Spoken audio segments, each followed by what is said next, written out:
তাহলে ভাইস্তা মনে করো যে জানোই তো আমার বিয়ে শাদী করি নাই, পোলাপান টোলাপান নাই, বউ পোলাপান নাই, সারা জীবন চাকরি করছি, টাকা পয়সা সব কিন্তু ব্যাংকে জমাই রাখছি, বুঝছো? আমার ব্যাংকে অ্যাকাউন্ট করা আছে, ওইখানে 10 লক্ষ টাকা আছে। আমি মারা যাওয়ার পরে এই তোমরা তিনজনে ওই টাকাগুলো ভাগ করে নিবা, বুঝছো?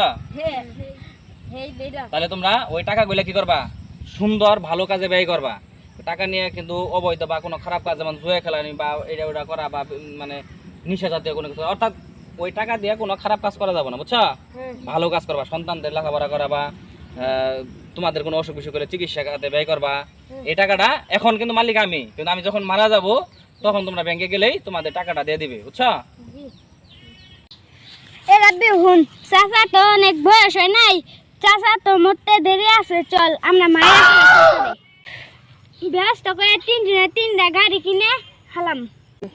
হে তাহলে যা, ব্যস্ত করে তিনটা গাড়ি কিনে যা।